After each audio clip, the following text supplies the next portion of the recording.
Hello les potos, c'est Coach Pao. Alors aujourd'hui les amis, on va faire un bilan personnage Bulldog Bastard contre Ubers, ma tier list. Donc ce qu'on va faire, c'est là comme tu peux le voir sur l'écran, il y a 5 catégories, passant du GOAT, Glow Up, Nerf, Flop et Perso pour l'intrigue. Alors Perso pour l'intrigue, c'est les personnages qui ont été importants pour le match et qui ont permis à ce que l'intrigue se développe, qui sont un petit peu des personnages clés, donc pas forcément des personnages qui ont marqué le match en lui-même, mais des personnages qui ont un rapport important pour l'histoire et pour le futur aussi également. Alors donc, comme tu peux le voir sur l'écran, j'ai tous les personnages qui ont joué durant le match Bastard contre Ubers, et on va donc les classer. Voilà. Alors, le défenseur central qui s'appelle Abdi, bah lui, ça sera dans la catégorie flop, n'a rien fait. Bon, pour l'instant, c'est assez simple, bien sûr.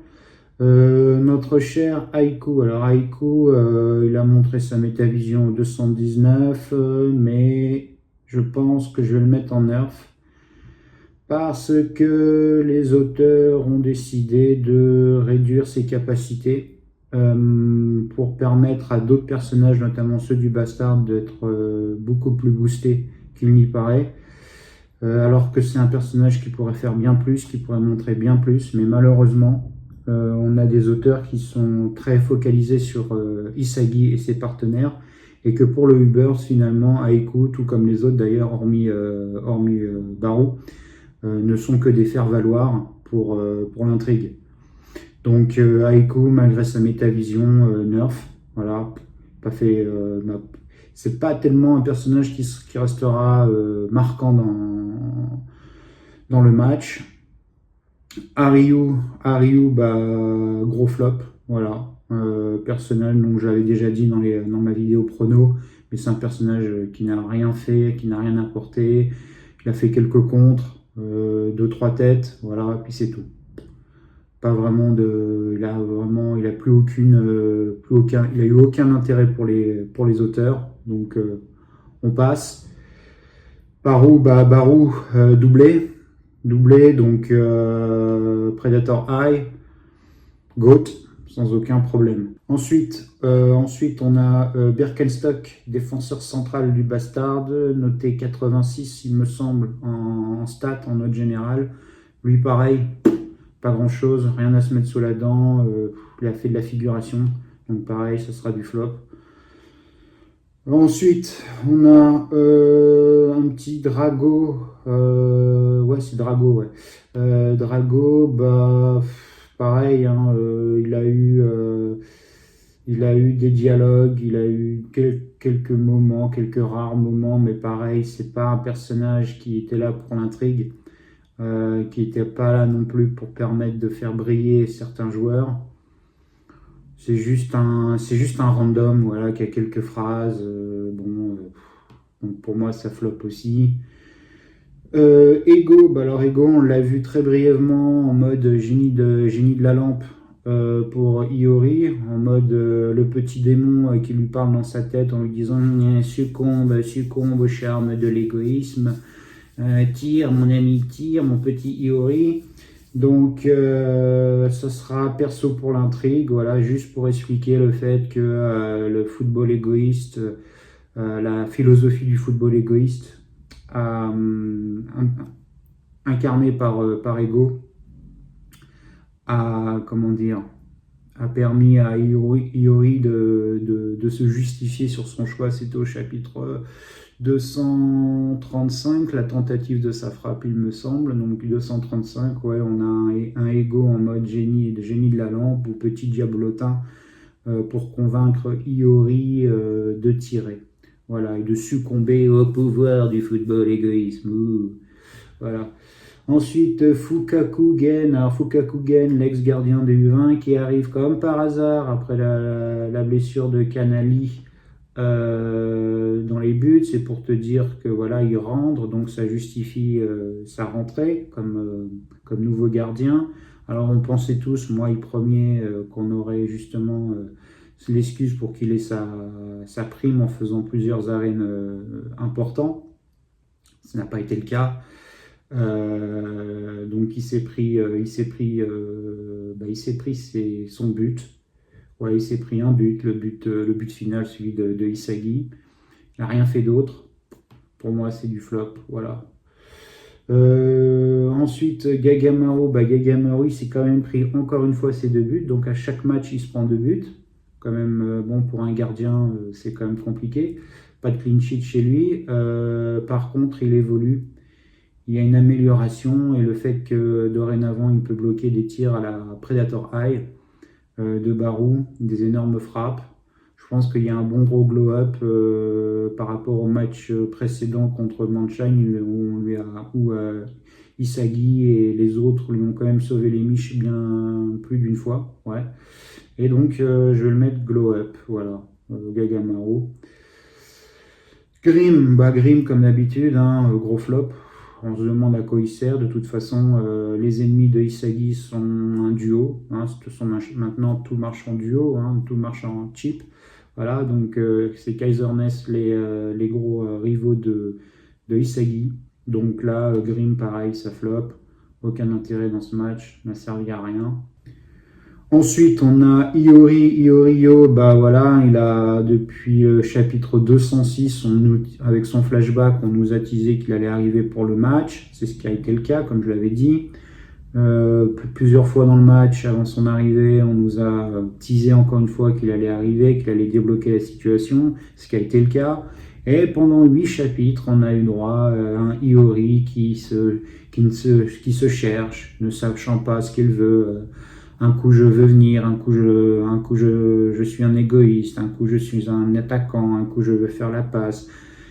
Il m'a saoulé, il nous a tous saoulés, je pense, et en fait, il a été par les auteurs un gros glow-up qui l'a fait passer d'un type proche d'un Sae alors qu'il a même pas 80 si on se base sur le fait que Kyorajin à 80 et qui normalement d'après Noah aurait dû rentrer. Ça veut dire que Iori a moins, 78-79. Et quand il s'est mis à jouer et à se débloquer en utilisant sa fameuse clé, la clé de l'égoïsme, il devient une sorte de Sae, métavision, enfin tout, on a droit à tout. Hein, c'est le feu d'artifice, c'est Disneyland à Blue Lock avec Iori, et bref, un beau conte de fées qui finit comme au chapitre 103 à faire la même passe longue pour Isagi et son but en reprise de volée, si ce n'est qu'il a maintenant des effets de métavision, des dribbles, des effets de débris de verre, etc. Donc un gros glow-up, voilà. Est-ce que c'est justifié ou pas? Je sais pas, je sais plus. Honnêtement, voilà quoi. Iorio, il a eu son heure de gloire, c'est ce que les auteurs voulaient, en le transformant en égoïste passeur. Voilà. Ensuite, on a Isagi. Isagi, c'est le GOAT. Hein. Isagi, le GOAT du match, doublé, plus une passe décisive, même s'il ne l'a pas voulu pour Kaiser. Voilà, il va certainement avoir sa grosse prime. Moi, je pense aux alentours de 150 millions, voire ma vidéo prono. Voilà, rien de... Qu'est-ce qu'on peut dire de plus? Il a été omniprésent, homme du match, sûrement. Ça va jouer entre lui et Barou, mais bon, je pense que c'est lui l'homme du match, puisque c'est le héros, puisque tout tourne autour de lui. Tu connais maintenant mes avis sur le personnage. Est-ce qu'il va flancher? Est-ce qu'on nous vend un perso ultra parfait qui, au final, il va avoir un downfall façon un peu Eren Yeager, vu que j'ai fait le parallèle récemment entre les deux œuvres, Attack on Titan et Blue Lock? Est-ce que finalement Isagi pourrait progressivement chuter, devenir mauvais, devenir arrogant, narcissique, etc., un petit peu comme Kaiser, et ça serait tous les personnages qu'il a aidés seraient ceux qui viendraient à l'aider à la fin pour revenir vers la lumière? Pourquoi pas? Enfin, moi j'aimerais bien ce genre de scénario, ça changerait, mais bon, c'est pas le cas pour l'instant. Donc God du match avec Barou, sans aucun problème. Ensuite, on a Kaiser, Kaiser qui a marqué au chapitre 220, le plus beau but de la Neo Egoist League pour moi. et potentiellement le plus beau but de tout le manga pour moi encore. Donc, hormis son but, bah, je le mets quand même en GOAT parce que rien que pour le but qu'il a mis, un gros GOAT, voilà, hein, de toute façon, personnage. De toute façon, ce personnage, c'est un peu la représentation de l'arme nucléaire, hein, l'arme de destruction massive. C'est-à-dire qu'en gros, tu sais pas comment faire, tu utilises Kaiser, tu appuies sur un bouton, ça y est, le match il est plié, tu as marqué ton but, quoi. C'est vraiment l'arme de destruction massive, c'est Michael Kaiser, quoi. Quand il se met en mode vénère, pas grand monde peut l'arrêter. Donc c'est pour ça que son but, pour moi, il est juste incroyable en partant de toute l'action jusqu'au but final, cette espèce de retournée acrobatique avec le rebond, petit filet, enfin magistral, quoi. Après, Kyora-Jin, Kyora-Jin, on nous l'a teasé au chapitre 230, donc forcément il va arriver contre Paris, donc là c'est un perso pour l'intrigue, on sait pas mal de choses sur lui dorénavant, voir ma vidéo à son sujet, mais je le verrais bien peut-être s'allier à Kaiser, parce qu'il faut quoi, il faut qu'à un moment donné, on est quand même dans le football égoïste, il faut quand même qu'il y en ait qui se rebellent, quoi. Ça peut pas être les meilleurs copains du monde, quoi. Ça peut pas être salut les copains, quoi. Enfin, il y a un moment donné, je veux bien que Isagi, il soit cool, gentil, etc. Mais c'est pas une colonie de vacances, Blue Lock, quoi. Faut qu'on nous vende quelque chose aussi un petit peu. Faut que ce soit un peu dur, un peu sale, quoi. Donc Kyora-Jin, j'espère que les auteurs auront le cran de le faire comme allié de Ness et Kaiser. Et pourquoi pas de le remplacer, hein. Pourquoi pas de faire de Kyora-Jin le nouveau Ness pour Kaiser, c'est-à-dire en gros Kaiser qui décide que Ness ne fait plus l'affaire, et donc Kiora qui prend sa place.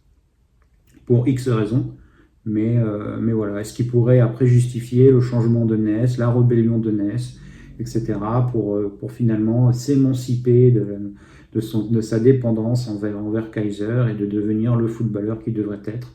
Voilà, via ce choc mental, psychologique de se voir évincé pour un Blue Lock comme Kyora-Jin qui n'a que 80 de note générale quand Ness a quand même 93.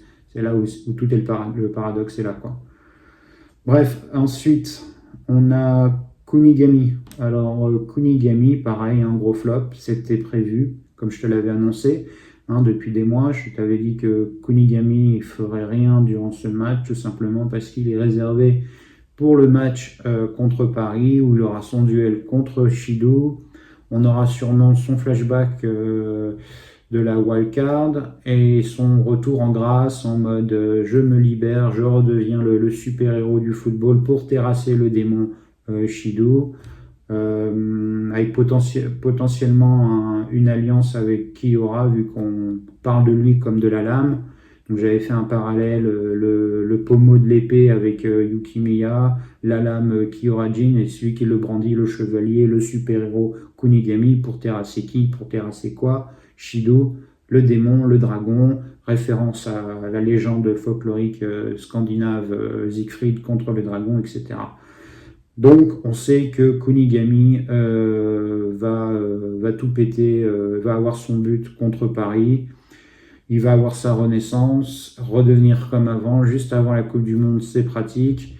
Et il pourra utiliser sa double casquette, c'est-à-dire cette copie de Noah et son côté sympa que tout le monde réclame, époque Team Z. Et en plus de ça, tu as eu le Light Novel Volume 3 qui parle justement de l'histoire de Kunigami. Tiens, comme c'est bizarre.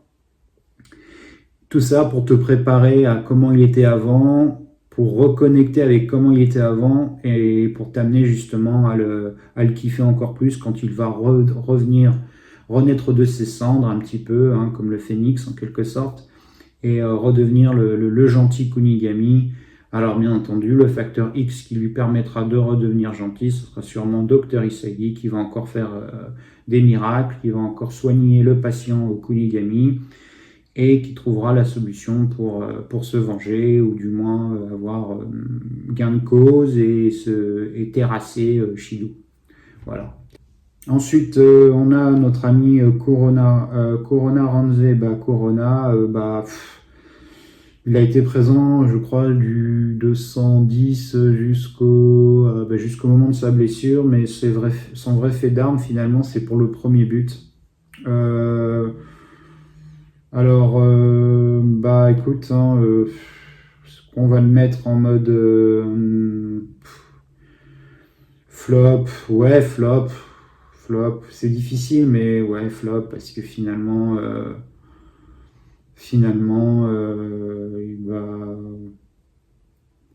j'ai pas d'autre catégorie pour lui, quoi. Hormis peut-être perso pour l'intrigue.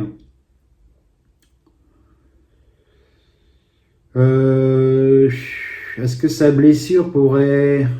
Est-ce qu'on peut dire... Bon, allez, je vais le mettre pour l'intrigue parce que je vais considérer sa blessure utile à l'entrée de Iori pour le glow-up, bien entendu. Donc je vais le mettre là parce qu'il n'a pas vraiment flop, en fait.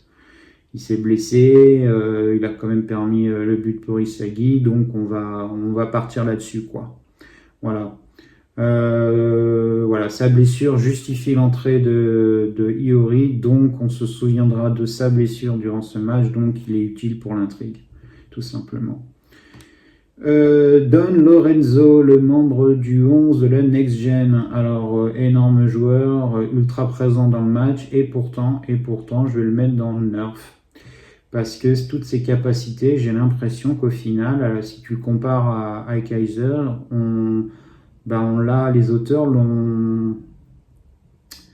ont consciemment voulu limiter ses capacités pour permettre justement à Iori de s'éclater et d'autres joueurs du Bastard notamment de s'éclater. Et au final, j'ai l'impression que ses capacités physiques, footballistiques ont été réduites pour mettre en avant Iori, puisque en l'espace de quelques chapitres, Iori est devenu un GOAT en quelque sorte. Et Lorenzo, finalement, a baissé n'a pas vraiment prouvé que c'était un mec de la nouvelle génération, quoi. Donc je pense qu'il a été, on a voulu consciemment baisser ses capacités, ses stats par rapport à ce qu'on nous a vendu de lui. C'est toujours ça, c'est le rapport, qu'est-ce qu'on te vend et comment c'est retranscrit. Eh bien, la réalité, c'est que Lorenzo n'a pas autant montré que ça par rapport à ce qu'on nous a teasé de lui, au profit de mettre en avant des personnages comme Iori. Voilà.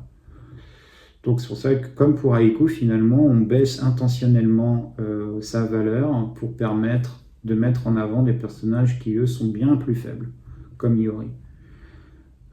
Ici, qu'est-ce qu'on a? Ah, c'est Mensah, l'autre défenseur central du Bastard. Lui, c'est pareil, hein. Merci, ciao, hein, flop. Qu'est-ce que tu veux? Il parle pas, on voit rien de lui. Il reste en défense centrale avec Birkenstock. Bon, il fait quand même son 3e match. Mais bon, rien de plus au final, rien de plus. Il va certainement sauter, peut-être bien au profit d'un autre Blue Lock. Certains disent Neru, d'autres disent Igarashi. Moi, je sais pas. Je pense plutôt Igarashi que Neru Taipei, à mon avis. Mais encore, est-ce que Igarashi sera titulaire façon Raichi? Je le vois plus, moi, rentrer en cours de jeu. Igarashi, juste histoire d'avoir sa petite prime pour qu'il soit en sélection. Ouais, non, rien. J'ai rien d'autre à dire avec ce type. Qu'est-ce que tu veux que je dise? Qu'est-ce que tu veux que je dise de ce type? Ensuite, Mike Moon. Mike Moon, hein, c'est un perso pour l'intrigue, hein, vu que c'est la clé de tout. Pour le flashback de Snuffy, bien sûr, et aussi pour te dire que ce que ne doit pas être en fait Barou, tout simplement, c'est le reflet du miroir, quoi, pour Barou, c'est-à-dire que tout avec des similitudes par rapport à Barou, Barou ne sera pas le Mike Moon, parce que Barou ne tombera pas dans la drogue, ne tombera pas dans l'alcool, ne tombera pas dans cette espèce de star system complètement dingue, ou ultra narcissique, même si Barou l'est, mais il sera un plus gros bosseur que ce Mike Moon qui finalement s'est endormi sur ses lauriers en pensant que seul son talent suffirait alors que non. Et, euh, et donc ce personnage lié à l'histoire de Snuffy, c'est finalement pour Snuffy, avec Barou, il avait le sentiment de revoir son pote décédé, mais en lui prouvant qu'il n'était pas son pote décédé, il n'est pas la réincarnation à proprement parler de Mike Moon. Donc c'est un rappel au côté dark du monde du football avec son suicide et toutes ses prises de drogue, son côté justement rock and roll où beaucoup de footballeurs talentueux finissent très très mal. Voilà. Donc perso pour l'intrigue complètement. Ness, un gros flop. Qu'est-ce que tu veux que je te dise d'autre? Le mec a 93 S, il fait rien. Voilà. À part, il a dû faire 2-3 passes pour Kaiser.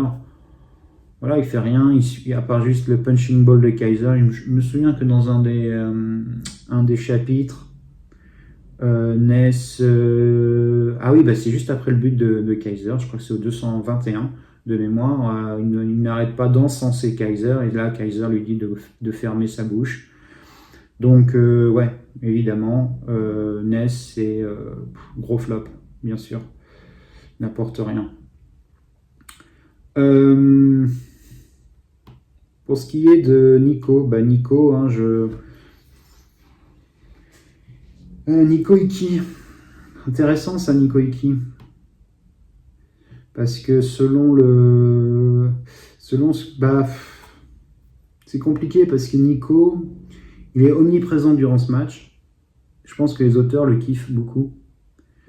Beaucoup de fans l'adorent aussi.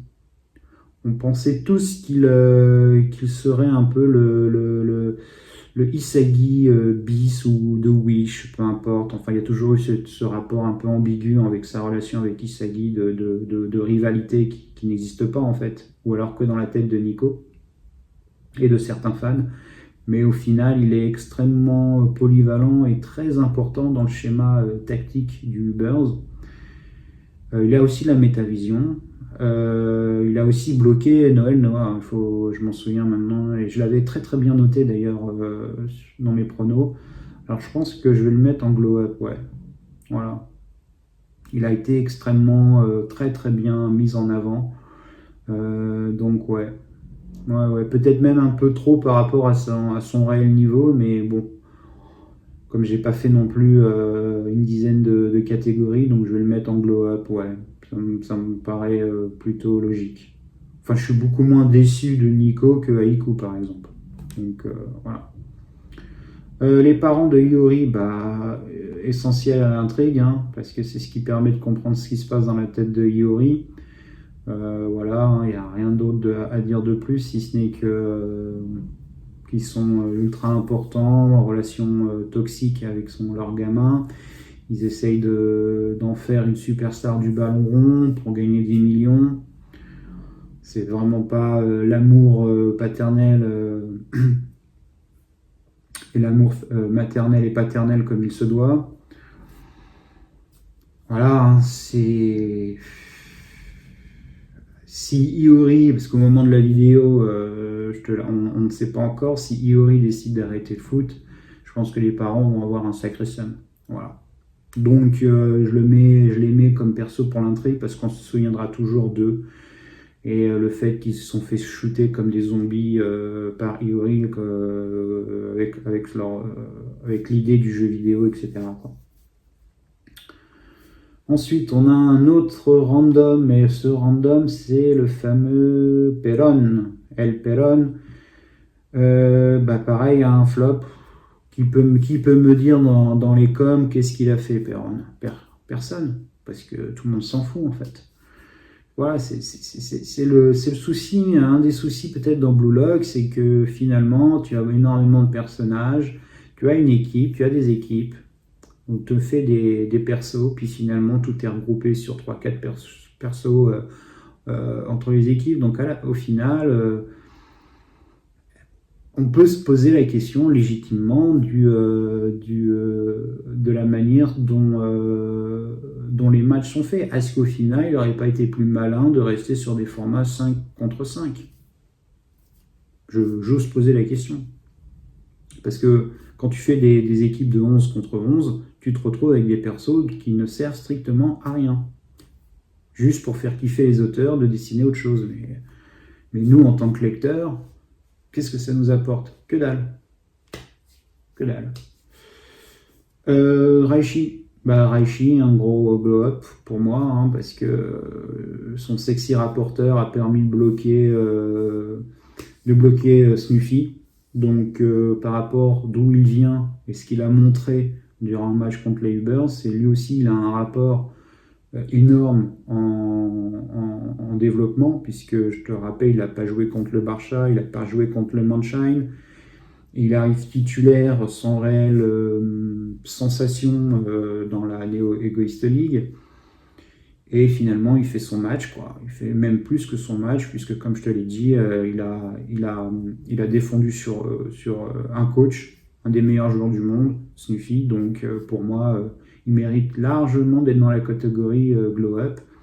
Il sera de nouveau titulaire contre Paris, aucun souci. Maintenant, ça peut se jouer en défense centrale ou au milieu. Si tu as Iori en plus de Kiyorajin qui prennent des places au milieu au Bastard, à mon avis, il va redescendre en défense centrale à la place de Birkenstock et Mensah, et puis on verra hein, qui va remplacer, mais je le verrai bien en défenseur central, ça c'est sûr. Autre random du Ubers, c'est Rico. Rico. Rico, flop, hein, évidemment, hein, comme Perron, comme Drago, comme Abdi. À quoi tous ces personnages peuvent-ils servir, honnêtement? Donc, flop. Voilà. C'est tout. Ensuite...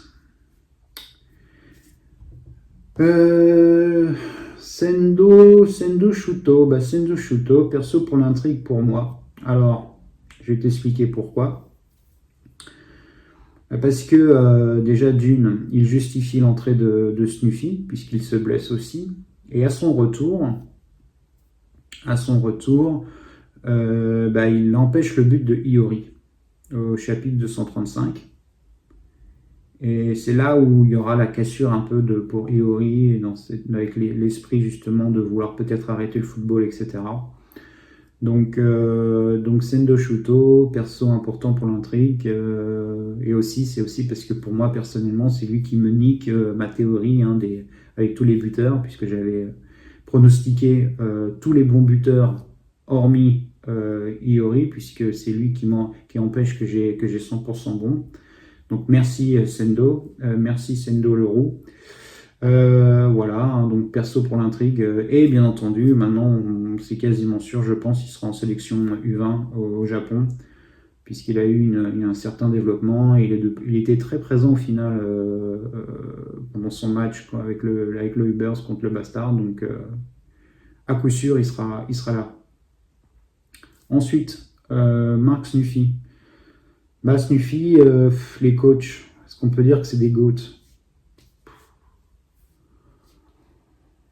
Si je compare avec Lavigno, si je compare avec Prince, qu'est-ce que Snuffy m'a montré? Snuffy m'a montré quoi? Qu'il gérait son équipe. A-t-il shooté? J'ai pas de souvenir de shoot de Mark Snuffy au but. J'ai un souvenir de lui avec le Phoenix, où il renaît de ses cendres, il fait une interception sur une tentative de récupération de Isagi. Pour moi, c'est le perso pour l'intrigue, en fait. Comme avec Mike Moon, je vais dire. Parce qu'il n'est pas le GOAT du match, puisque le GOAT du match côté Ubers, c'est vraiment Barou, quoi. Il est là pour justifier finalement le power-up de Barou, Predator Eye, son doublé. Il est là pour l'intrigue, pour montrer à quel point son schéma de jeu est différent de celui du Bastard, qu'il est la représentation de la tactique et de la stratégie à l'italienne. Voilà, donc pour moi, c'est perso pour l'intrigue, quoi, Snuffy. Mais je j'ai pas de souvenir, alors tu me diras dans les coms, hein, si tu t'en souviens, moi, moi Snuffy m'a pas fait de véritable. J'ai pas de souvenir de lui comme un joueur qui a vraiment été décisif durant le match, quoi. Il a organisé, il a mené ses troupes, mais je me souviens pas de lui ayant fait une frappe, en fait. Donc pour moi, c'est juste pour l'intrigue. Yuki Miya, au final, un mec qui veut toujours prouver en solo, etc. Qu'est-ce qu'il a fait? Bah rien. Pareil, gros flop. Gros flop.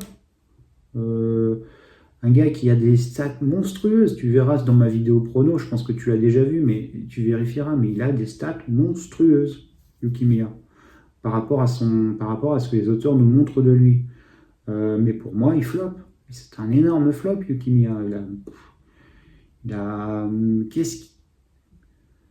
J'essaie de me souvenir comme ça, mais c'est pareil. Là, j'ai pas de. Là, instinctivement, j'ai pas de. J'ai rien en tête. À part son loupé de sa passe lobée pour Isagi, ce qui a fait, je crois que c'était au 225, ce qui a provoqué la remise en question de Isagi pour trouver quelqu'un qui peut se connecter à son image. Donc là, c'est rapport à Iori. C'est tout. Yuki Miya n'a rien fait. Voilà.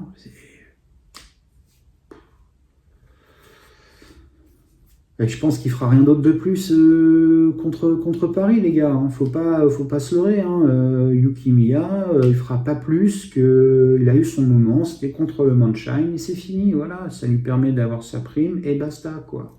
Merci, au revoir. Ensuite, on a le gardien du Ubers, c'est Canali.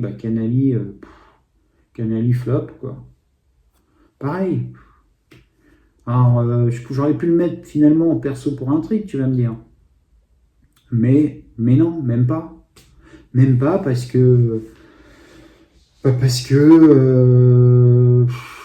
Pas d'arrêt, rien, quoi. Qui peut me dire dans les coms, qui peut me dire au moment d'après avoir lu autant de chapitres sur ce match, je crois que c'est 28 chapitres comme pour le Moonshine, ce qu'avait fait Canali avant sa blessure? Rien. Ouais, rien. Canali, voilà.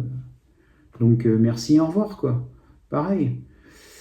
Et puis, dernier perso de cette petite vidéo, hein, c'est notre ami Noël Noah. Et là, pour Noah, pour moi, je vais... Perso pour l'intrigue, non, puisqu'il n'y a pas de flashback par rapport à lui, etc. Il est juste rentré parce que Snuffy a décidé de rentrer.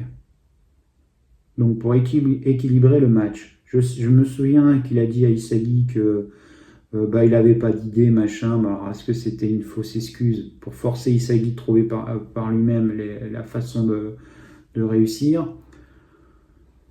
Honnêtement, moi je pense que les auteurs, pareil pour Aiko, pareil pour Lorenzo, je pense qu'ils l'ont nerf, juste pour faire de lui un perso vraiment random, alors que c'est le Ballon d'Or, alors que c'est le meilleur au monde, quoi. Et qu'en plus de ça, il se fait avoir par Nico en duel. Enfin, on se rend compte quand même du truc, quoi. Je veux dire, là sur ce match, notre ami Noah a rien fait, quoi. Alors, je pourrais le mettre en flop. Mais ça reste Noël Noah et on sait que normalement il devrait être limite en GOAT. Limite, c'est le minimum, quoi. C'est le numéro 1 mondial, bordel. Non, donc moi je pense que les auteurs ont consciemment voulu faire de lui le nerf, quoi. Donc ils ont rabaissé ses stats pour qu'il ne soit pas très important dans ce match. Je ne vais pas dire qu'il a été fantomatique, mais qui se souvient de quelque chose d'important avec lui durant ce match quand il a joué? Pas grand monde, honnêtement. Puisqu'au final, ce qui a compté, c'est Iori, quoi. Iori a cristallisé toute la fin du match et tout ce qui a été fait avant. Moi, c'est comme ça que je le vois. Donc le bilan du match, et on en fait un comme ça Si tu te poses dans ton coin et que tu réfléchis, tu te dis, bon, alors le bilan du match, comment je pourrais l'imaginer? Bah, c'est simple. But du gauche en reprise de volée de Isagi. But de Predator Eye de Barou. Donc égalisation. Ensuite, après, énorme but de Kaiser, de 1. Ensuite, les rentrées des coachs, plus le flashback avec Snuffy, Mike Moon, etc. Le sexy rapporteur de Raichi. Noah qui sait pas trop comment aider ses joueurs. Bon ben voilà quoi, puis après on connaît la suite. Après c'est Iori qui arrive, Noah qui fait un peu le coach en mode si tu te plantes Isagi, je vais te foutre remplaçant avec Iori, tu vas voir. Bon, le faux suspense à 2 balles, bien sûr, hein, puisqu'on savait pertinemment que ça allait pas être le cas. Enfin, en tout cas, moi j'en étais persuadé. Donc voilà quoi. Donc ouais, les auteurs ont fait en sorte de rabaisser ses stats pour faire briller Iori et Isagi quoi. Là aussi c'est pareil. Et encore, non, que je dise pas de conneries. Ouais, bah oui, mais s'il est rentré à la place, ouais. Donc non, Noah, quand il était sur le terrain, il n'y avait pas encore Iori. Mais ouais, il a fait des trucs. Il s'est même pris. Ah oui, oh là là, il s'est pris un énorme tacle par Aiko, quoi, qui lui a fait brouter le gazon en fait. Donc voilà. Donc voilà le classement de comment je pourrais la petite tier list ouais, la petite tier list tranquillou quoi. Voilà. Donc n'hésite pas à commenter, à liker, à t'abonner à ma chaîne bien sûr. Et puis d'ici là, n'oublie pas, Blue Lock et sans pitié, seul le plus fort survivra.